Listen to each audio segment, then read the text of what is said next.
heard that those vaccines have negative side effects. Our president even refused to take the shot because he doesn't trust it.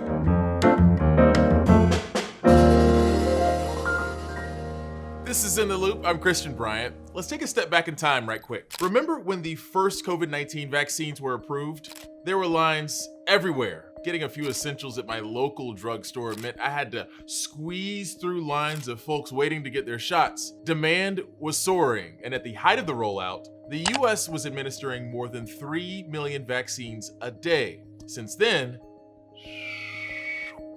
according to Our World in Data, the US has the second lowest vaccination rate out of the world's 7 largest developed countries. 54% of the US population is fully vaccinated.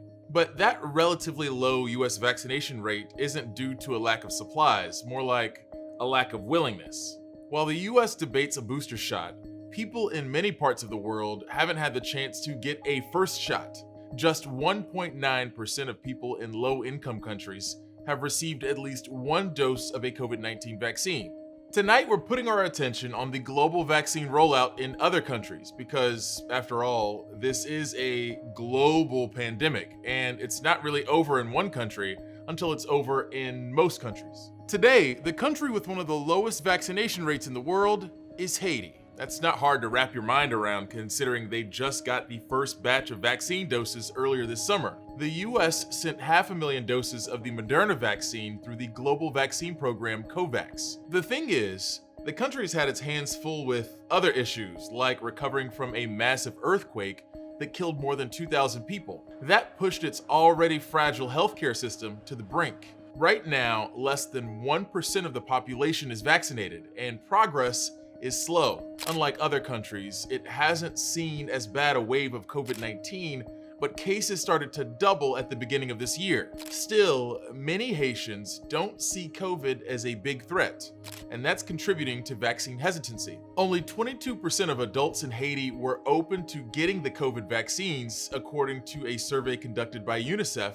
and the University of Haiti back in June. Just getting the vaccines where they need to go has been a challenge with a lack of electricity in many clinics and an increase in gang violence on the roads to get there. At this rate, it could take the country years to get everyone there vaccinated against COVID-19. Another side of this issue, you have countries with a population that largely wants the vaccine, but just can't get their hands on enough supply. That includes India. It has one of the world's largest populations and has vaccinated just under 13% of it. While that doesn't sound like a lot, that translates to more than 700 million shots administered. Still, experts predict herd immunity would have to include anywhere from 60 to 80% of the population. So there's a lot of work to still be done. The push really ramped up in India after a second wave of COVID hit the country this summer. India has since made it out of that surge, but experts say a third wave is extremely likely since much of the country reopened despite concerns over variants.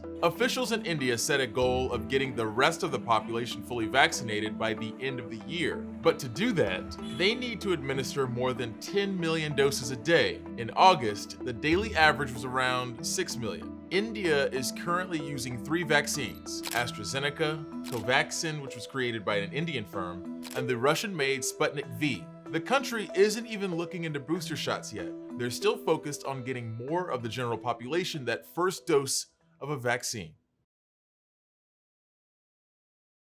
Many of the countries with the lowest vaccine rates are in Africa. According to Our World in Data, Ethiopia, Nigeria, Tanzania, and the Democratic Republic of Congo all have less than 1% of their population fully vaccinated. African nations have received more than 150 million vaccine doses. Still, handing off the doses and actually administering them are two very different things. Our correspondent Chris Akamringa has more from the Democratic Republic of Congo on the mounting challenges these countries are facing.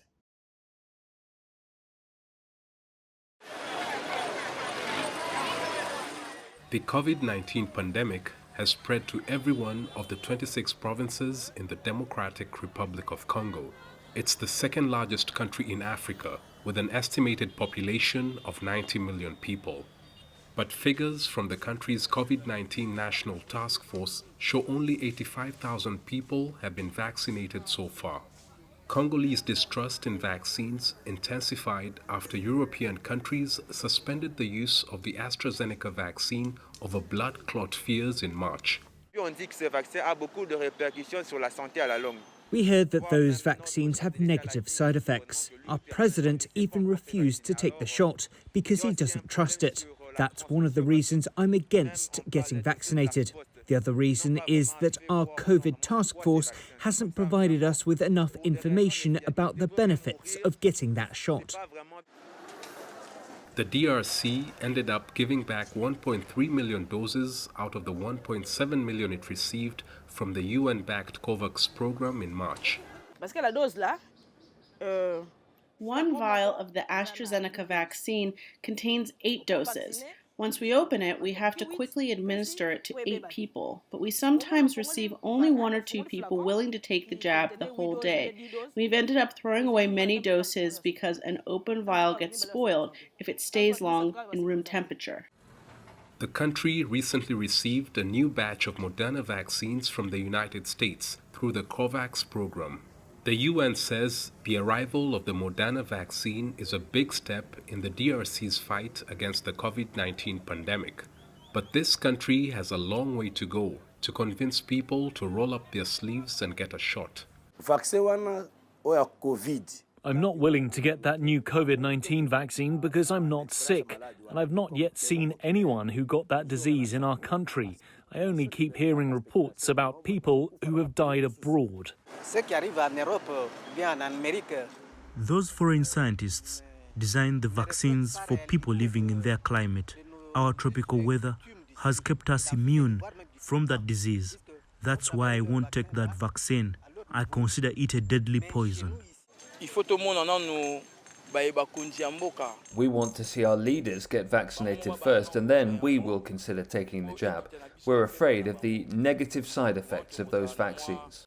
Public health officials are trying to come up with a strategy to counter misleading information on social media. Now fake news are spreading more than the right information, and we have to make to follow them, to give the right answer sometimes. But the biggest problem is on something spread from social media coming from abroad, United States, America. Those are videos running like this. Once it's spread in the population here in Congo is by mouth or by talking.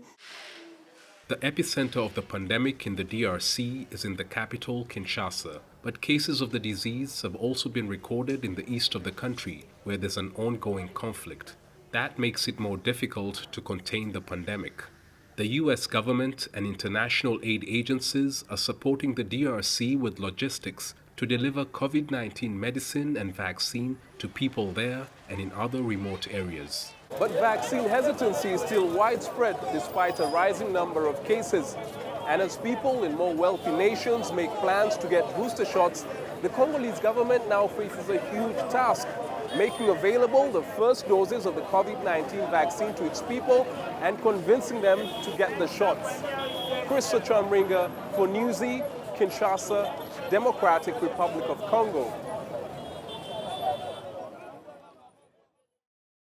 When you're back, Rihanna. Okay, not a story about Rihanna, but we are going to mention her connection to the Indian government. Come back here after the break and we'll get you caught up.